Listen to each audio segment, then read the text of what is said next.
الحمد لله رب العالمين والعاقبة للمتقين والصلاة والسلام على رسوله الكريم الأمين وعلى آله وأصحابه أجمعين أما بعد فأعوذ بالله من الشيطان الرجيم بسم الله الرحمن الرحيم قال الله تبارك وتعالى في القرآن المجيد والفرقان الحميد فقل تعالوا ندعو أبناءنا وأبناءكم ونساءنا ونساءكم وأنفسنا وأنفسكم ثم نبتهل فنجعل لعنة الله على الكاذبين صدق الله مولانا العظيم وبلغنا رسوله النبي الكريم الأمين ونحن على ذلك لمن الشاهدين والشاكرين والحمد لله رب العالمين قال الله تبارك وتعالى في شان حبيبه محبرا وآمرا إن الله وملائكته يصلون على النبي يا أيها الذين آمنوا صلوا عليه وسلموا تسليما اللهم صل على سيدنا ومولانا محمد وعلى آل سيدنا ومولانا محمد وبارك وسلم عليه الصلاة والسلام عليك يا سيدي يا رسول الله الصلاة والسلام عليك يا سيدي يا حبيب الله الصلاة والسلام عليك يا سيدي يا رحمة للعالمين وعلى آلك وأصحابك يا سيدي يا راحة العاشقين بلغ العلا بكماله كشف الدجى بجماله حسنت جميع خصاله صلوا عليه وآله مولاي صل وسلم دائما أبدا على حبيبك خير الخلق كلهم هو الحبيب الذي ترجى شفاعته لكل هول من الأهوال مقتحم محمد سيد الكونين والثقلين والفريقين من عرب ومن عجم مولاي صل وسلم دائما أبدا على حبيبك خير الخلق كلهم امداد کن نظرا جو غم آزاد کن در دین و دنیا شاد کن یا غوث اعظم دستگیر خدایا بحق بنی فاطمہ کے بر قول ایما کنم خاتمہ اگر دعوتم رد کنی ور قبول منو دست و دامان آل رسول گنج بخش فیض عالم مظہر نور خدا ناقصارا پیر کامل کاملارا رہنما حمد و صلات کے بعد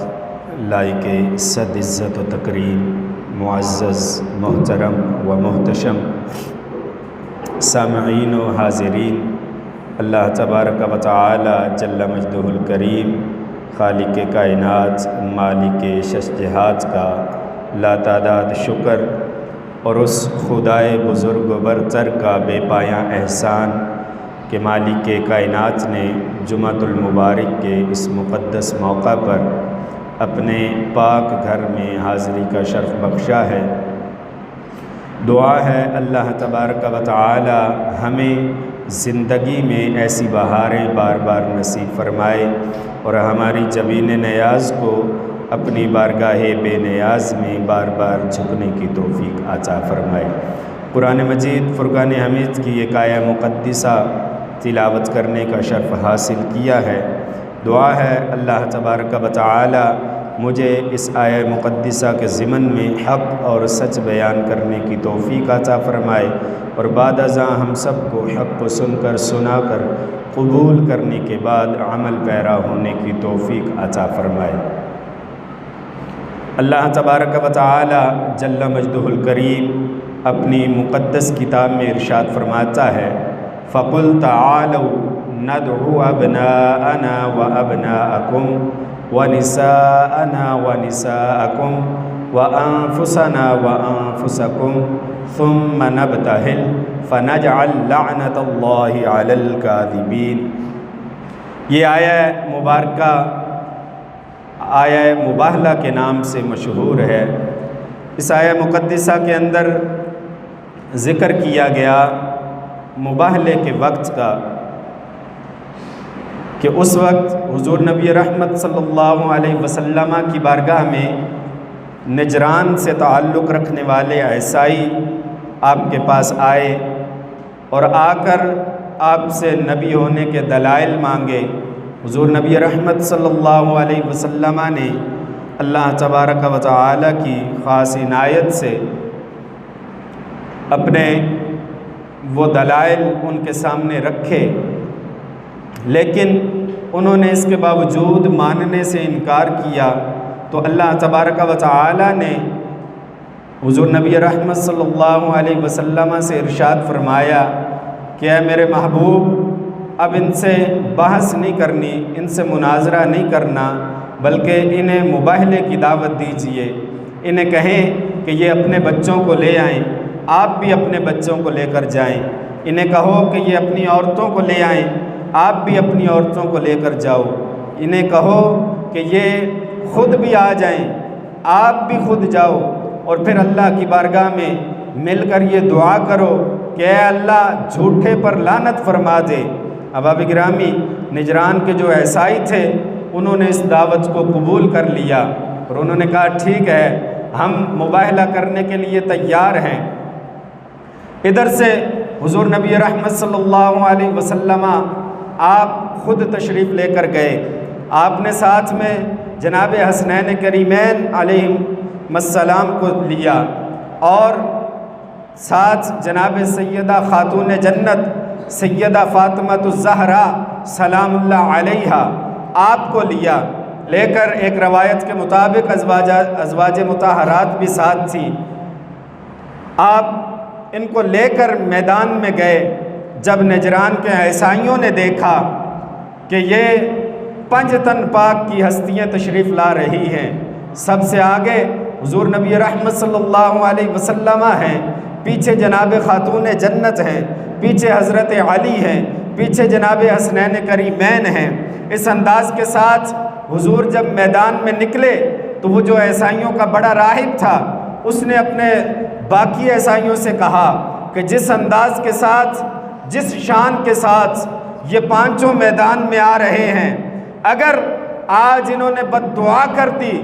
تو ان کی دعا اللہ تبارک و تعالی رد نہیں فرمائے گا۔ ان کے آنے کا انداز بتا رہا ہے کہ اللہ ان کی دعا کو قبول کر کے ہم پر قیامت تک لعنت فرما دے گا، لہٰذا وہ میدان چھوڑ کر بھاگ گئے۔ احباب گرامی، اس آیہ مقدسہ میں اللہ تبارک و تعالی نے جو ذکر فرمایا کہ 3 چیزوں کا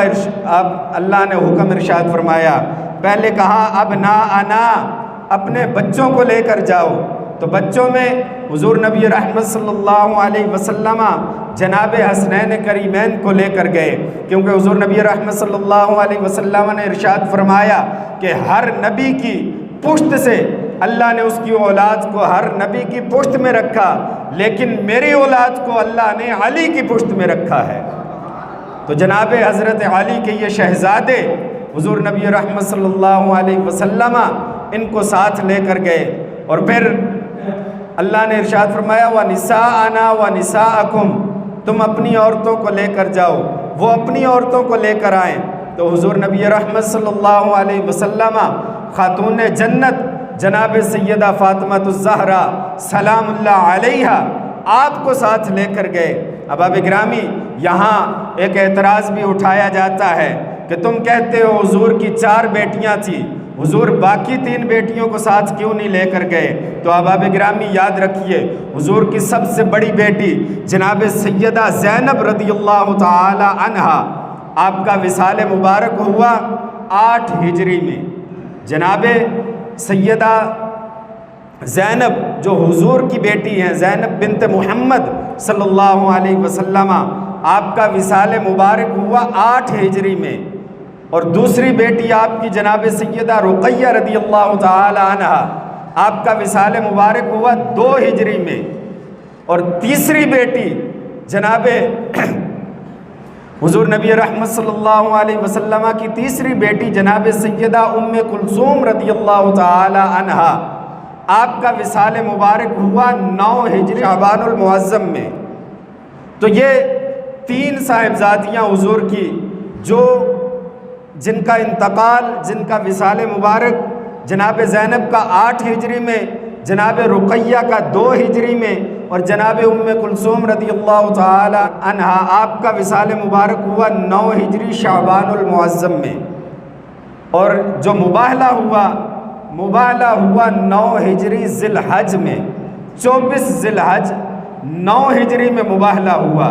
تو مباہلے کے وقت حضور کی صرف ایک صاحبزادی جناب سیدہ فاطمہ الزہرا رضی اللہ تعالی عنہا آپ ہی زندہ تھی، آپ ہی حیات تھی۔ آپ کا وصال مبارک حضور کے وصال سے 6 ماہ بعد ہوا، تو لہٰذا اس لیے حضور صرف ایک بیٹی کو ساتھ لے کر گئے کہ اس وقت زندہ ہی صرف ایک تھی، تو حضور ان کو ساتھ لے کر، تو اس مباہلے کے آیہ مبارکہ میں جو تیسری چیز بیان کی گئی، فرمایا وَأَنفُسَنَا وَأَنفُسَكُمْ، ہم بھی خود آتے ہیں، تم بھی خود آؤ۔ تو ادھر سے انفسنا میں حضور خود تشریف لے کر گئے، اور ساتھ میں حضرت علی کو لے کر گئے، ساتھ میں حضرت علی کو لے کر گئے، اور آپ نے یہ بات واضح کر دی کہ انفسنا میں حضور خود بھی شامل ہیں اور حضرت علی بھی شامل ہیں۔ اس لیے حضور نبی رحمت صلی اللہ علیہ وسلم نے حضرت علی کو اپنا بھائی بھی قرار دیا، اور اس آیہ مبارکہ میں یہ حضرت علی المرتضیٰ شیر خدا کرم اللہ تعالی وجہ الکریم، آپ کی شان مبارک ظاہر ہوتی ہے کہ کس انداز کے ساتھ اللہ تبارک و تعالی نے حضرت علی کو نفس رسول کہا، حضرت علی کو نفس رسول اس آیہ مبارکہ میں کہا گیا۔ احباب گرامی، یہ حضرت علی رضی اللہ تعالیٰ عنہ کی جزوی فضیلت ہے کہ جو کسی اور کے حصے میں نہیں آئی۔ حضرت علی کا یہ خاصہ ہے کہ حضرت علی کو اللہ تبارک و تعالیٰ نے یہ شان اور یہ عظمت عطا فرمائی۔ آج چونکہ 20 رمضان المبارک ہے، اور حضرت علی المرتضیٰ شیر خدا کرم اللہ تعالی وجہ الکریم، آپ 19 رمضان المبارک کو فجر کے وقت زخمی ہوئے، اور 21 رمضان المبارک کو آپ کی شہادت ہوئی۔ لہٰذا اس لیے میں نے مناسب سمجھا کہ حضرت علی کی شان اقدس کے حوالے سے چند آیات بینات اور احادیث مبارکہ اور آپ کی زندگی کے چند اہم واقعات آپ کے گوش گزار کیے جائیں، تاکہ ان سے محبت ہمارے دلوں میں اجاگر ہو، کیونکہ حضور نبی رحمت صلی اللہ علیہ وسلم نے ارشاد فرمایا، اے علی، کوئی بھی مومن ایسا نہیں ہوگا جو تجھ سے محبت نہیں کرے گا، اور حضور نے ارشاد فرمایا کوئی بھی منافق ایسا نہیں ہوگا، اے علی جو تجھ سے بغض نہیں رکھے گا، یعنی ہر مومن کے دل میں حضرت علی کی محبت ضرور ہوگی اور ہر منافق کے دل میں حضرت علی کا بغض ہوگا۔ احباب گرامی دعا کیجئے کہ اللہ تبارک و تعالی ہمیں منافقت سے، حضرت علی کے بغض سے محفوظ رکھے اور ہمیں مومن والا دل، حضرت علی سے محبت کرنے والا دل اللہ تبارک و تعالی ہمیں عطا فرمائے۔ حضرت علی المرتضیٰ شیر خدا کرم اللہ تعالی وجہ الکریم، آپ وہ بابرکت ہستی ہیں کہ جن کے بارے میں قرآن مجید فرقان حمید کی تقریباً 300 آیات کا نزول ہوا۔ 300 آیات ایسی ہیں کہ جو حضرت علی کی شان میں نازل ہوئی۔ اللہ تبارک و تعالی نے قرآن مجید فرقان حمید میں ارشاد فرمایا، اور اس کا پس منظر بھی سماعت فرما لیں۔ حضرت امام حسن اور امام حسین رضی اللہ تعالی عنہما، آپ دونوں بیمار ہوئے۔ حضرت علی نے اللہ تبارک و تعالی کی بارگاہ میں یہ نظر مانی کہ اگر ان دونوں کو صحت مل جائے تو میں 3 روزے رکھوں گا۔ 3 روزوں کی آپ نے منت مانی۔ اللہ تبارک و تعالی نے کرم کیا، جناب حسنین کریمین رضی اللہ تعالی عنہما آپ صحت یاب ہوئے۔ حضرت علی نے روزہ رکھا، افطاری کا وقت ہوا، کھانا سامنے پڑا ہے۔ جناب سیدہ خاتون جنت سیدہ فاطمہ الزہرا رضی اللہ تعالی عنہا آپ بھی بیٹھی ہیں، حسنین کریمین بھی بیٹھے ہیں، اور جناب سیدہ فضا رضی اللہ تعالی عنہا وہ بھی بیٹھی ہیں۔ افطاری کا وقت ہوا تو حضرت جب افطاری کرنے کے لیے آپ بیٹھے تو دروازے پر دستک ہوئی، دروازے پر سائل نے صدا لگائی کہ میں مسکین ہوں، مجھے کھانے کے لیے کچھ دیا جائے۔ تو حضرت علی نے اپنا کھانا اٹھا کر اس مسکین کو دے دیا۔ آپ کا طریقہ مبارک دیکھ کر جناب خاتون جنت اور جناب فضا اور حسنین کریمین نے بھی اپنے حصے کا کھانا اٹھا کر اس مسکین کو دے دیا اور پانی کے ساتھ روزہ افطار کیا۔ اگلا دن آیا، آپ نے پھر روزہ رکھا، افطاری کا وقت ہوا، پھر دروازے پر صدا آئی کہ میں یتیم ہوں، مجھے کھانے کے لیے کچھ دو۔ حضرت علی نے اور باقی تمام نے بھی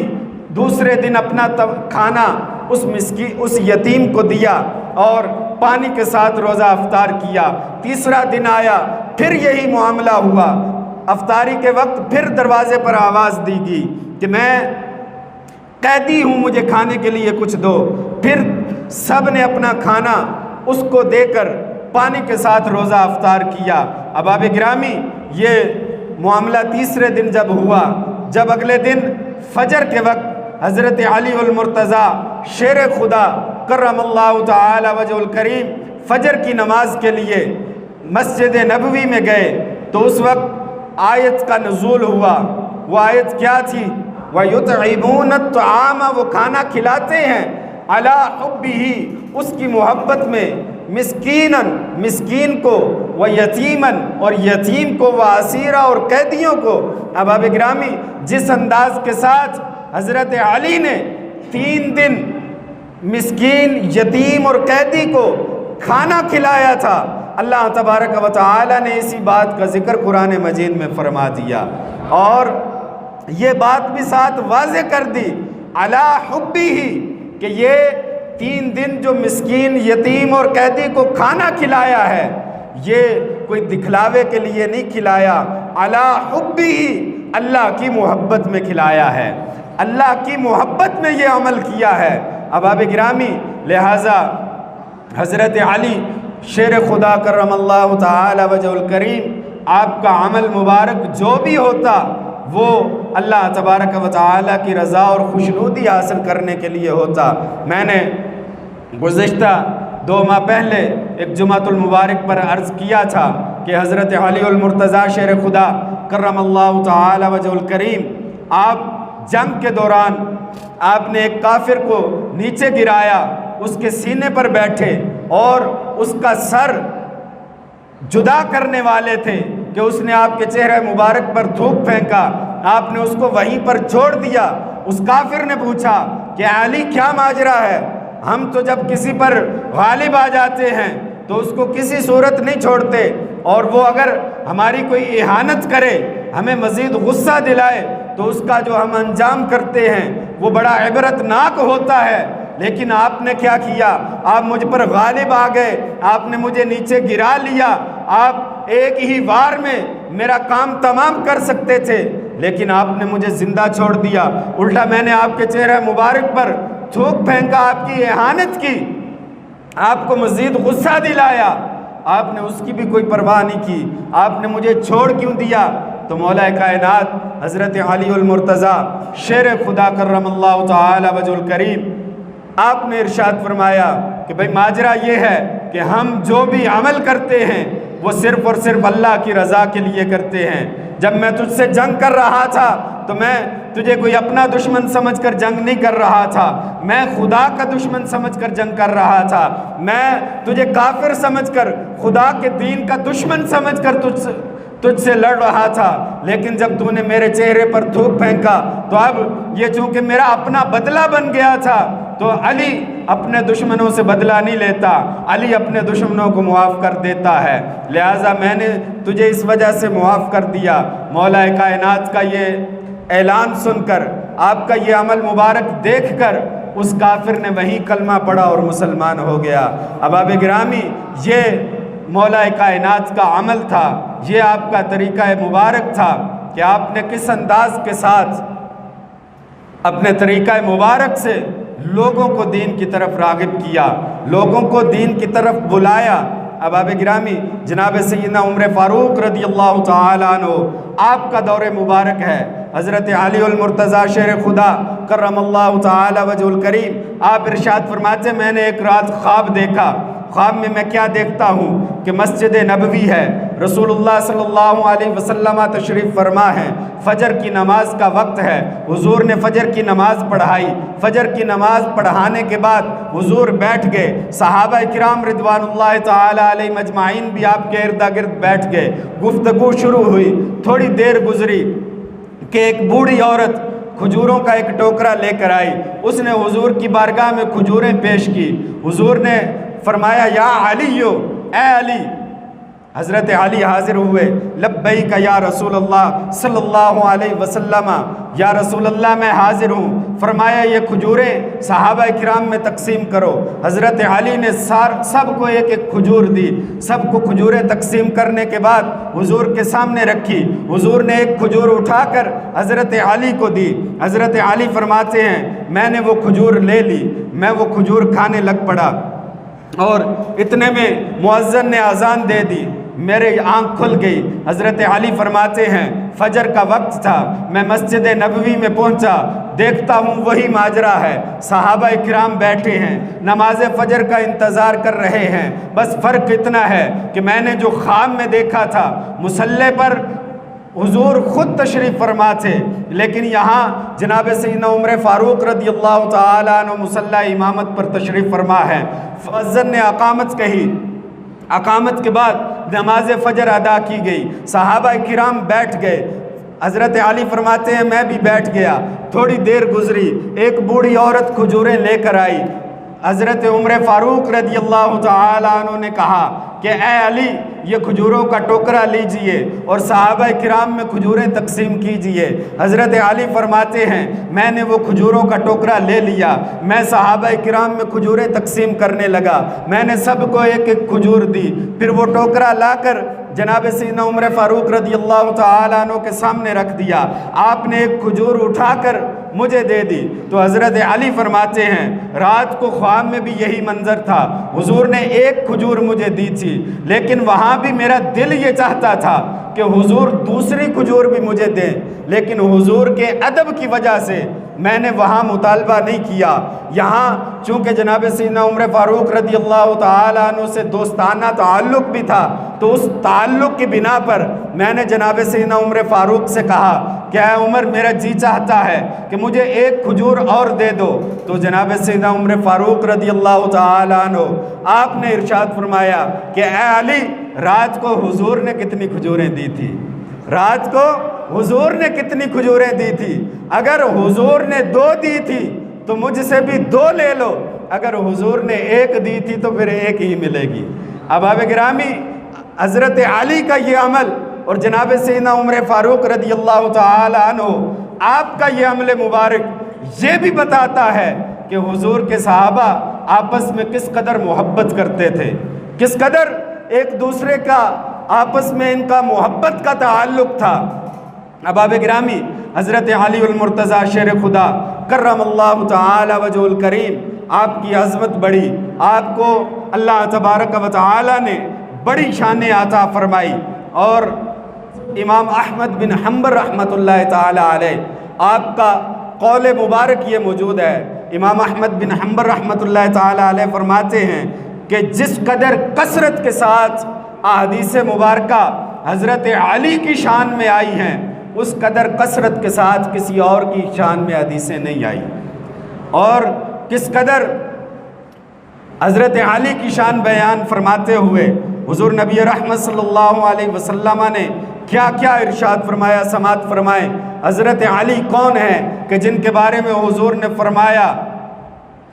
یا علی انت منی بمنزلت ہارون من موسیٰ، اے علی تمہاری مثال میری بارگاہ میں ایسی ہے کہ جیسے جناب ہارون علیہ السلام کی مثال جناب موسیٰ کی بارگاہ میں تھی۔ فرق اتنا ہے کہ جناب ہارون اللہ کے نبی تھے اور میرے بعد کوئی نبی نہیں ہوگا۔ حضور نبی رحمت صلی اللہ علیہ وسلم نے حضرت علی کی شان بیان فرماتے ہوئے فرمایا علی کے چہرے کو دیکھنا بھی عبادت ہے۔ حضور نبی رحمت صلی اللہ علیہ وسلم نے ارشاد فرمایا النظر الی وجہ علی عبادہ، اور پھر دوسری حدیث مبارکہ میں آتا ہے النظر الی علی عبادہ، صرف علی کے چہرے کو دیکھنا عبادت نہیں، پورے علی کو دیکھنا ہی عبادت ہے، علی کی طرف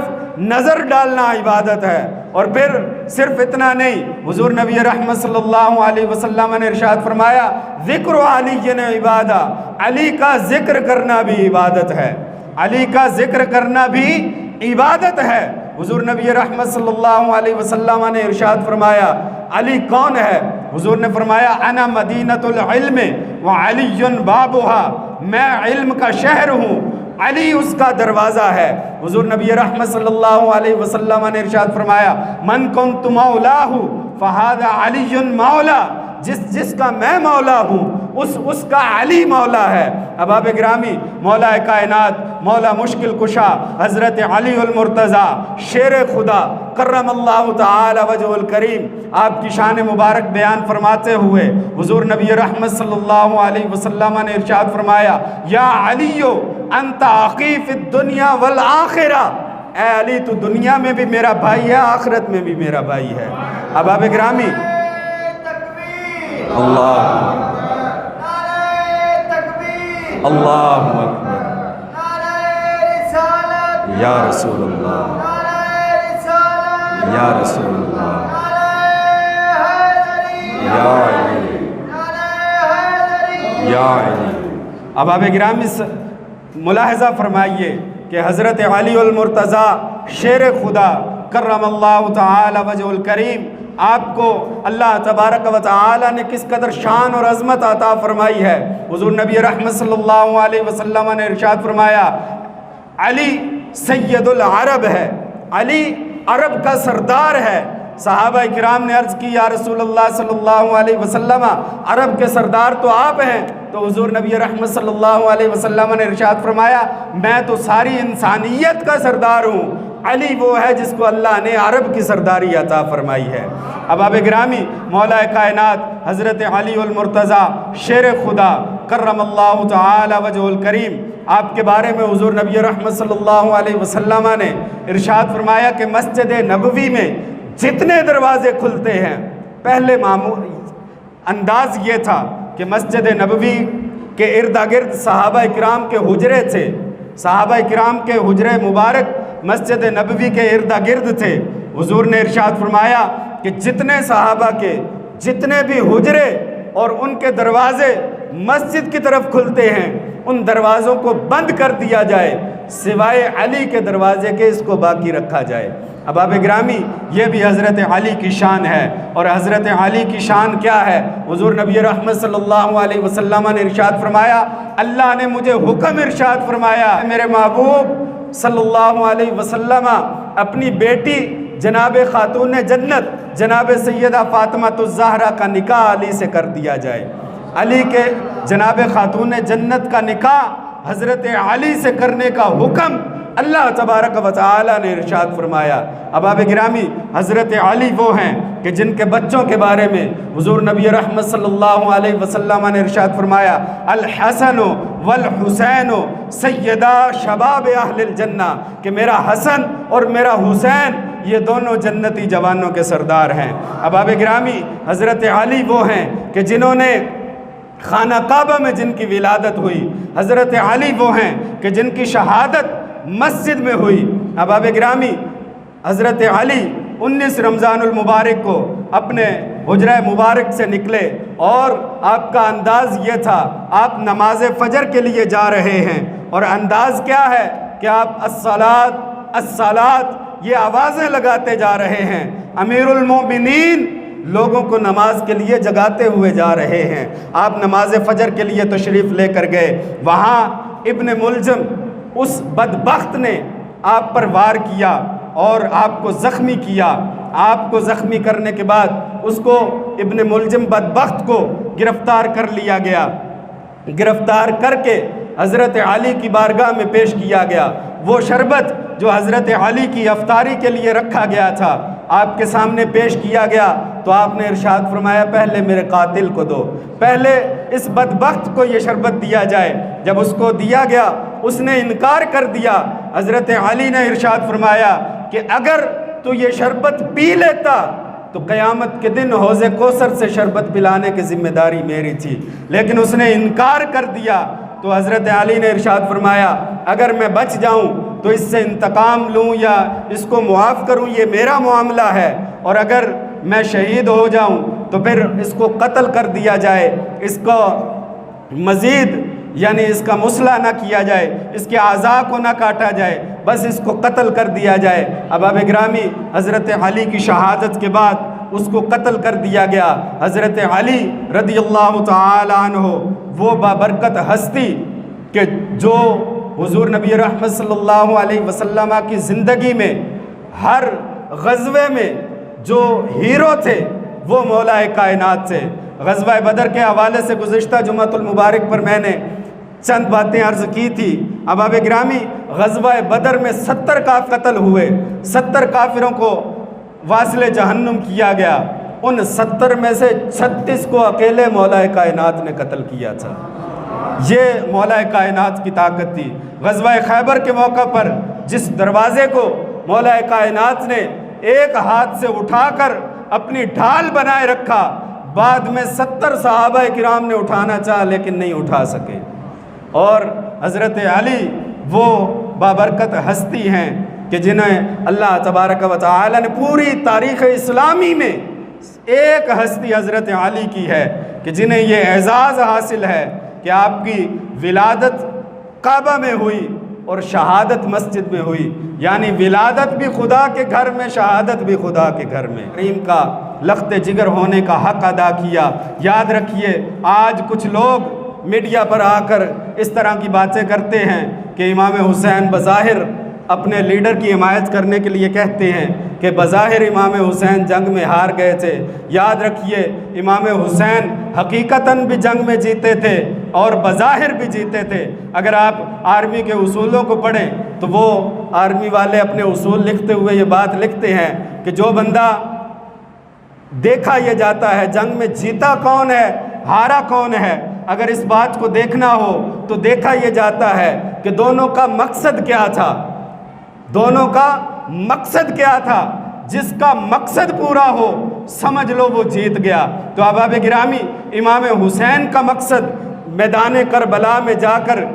جانے کا مقصد یہ تھا کہ دین باقی رہے۔ امام حسین کا مقصد یہ تھا کہ مسجد کے محراب سے جو اللہ اکبر کی صدا بلند ہوتی ہے وہ صدا بلند ہوتی رہے۔ امام حسین کا مقصد یہ تھا کہ کوئی دین اسلام کے خلاف جس طرح سے یزید علل اعلان دین اسلام کے خلاف بغاوت کر رہا تھا، علل اعلان شراب پیتا تھا، علل اعلان لوگوں کو زنا کی طرف بلاتا تھا، امام حسین کا مقصد یہ تھا کہ اس چیز کا خاتمہ کیا جائے۔ آج بھی آپ دیکھ لیں کہ اگر کوئی بدبخت شراب پیتا ہے تو علل اعلان نہیں پیے گا، چھپ کر پیے گا، اور پھر کسی پر اس کا اظہار کرنے سے پہلے وہ خوف کھائے گا، بلکہ اگر جتنے بھی بڑے عہدے پر کیوں نہ ہو، کوئی MPA کیوں نہ ہو، جب اس کی گاڑی سے شراب کی بوتلیں نکلے گی تو وہ کہے گا بھئی یہ شراب نہیں، یہ تو شہد کی بوتلیں تھیں۔ تو احباب گرامی، یہ امام حسین کا مقصد تھا کہ دین اسلام باقی رہے۔ الحمدللہ امام حسین نے اپنے مقصد کو پورا کیا، اور آپ بظاہر بھی اپنی جنگ میں جیتے تھے، اور حقیقتاً بھی امام حسین نے جیت کر یزید کے نام کو گالی بنا دیا۔ آج آپ کو ہر گھر میں حسین نامی فرد ملے گا، اگر حسین نام نہیں ہوگا تو نام کے ساتھ حسین ضرور لگتا ہوگا، لیکن یزید نامی شخص آپ کو ڈھونڈنے سے پوری کائنات میں نہیں ملے گا۔ یہی بات ہمیں بتاتی ہے کہ امام حسین آج بھی زندہ ہیں، آپ کا مقصد آج بھی زندہ ہے، اور امام حسین نے اپنے مقصد کو زندہ کر کے بتا دیا کہ امام حسین کربلا میں بھی جیتے تھے، اور امام حسین آج بھی مسلمانوں کے دلوں پر راج کر رہے ہیں۔ وآخر دعوایا ان الحمدللہ رب العالمین۔ جن احباب نے سنتیں نہیں ادا کی وہ سنتیں ادا فرمائیں۔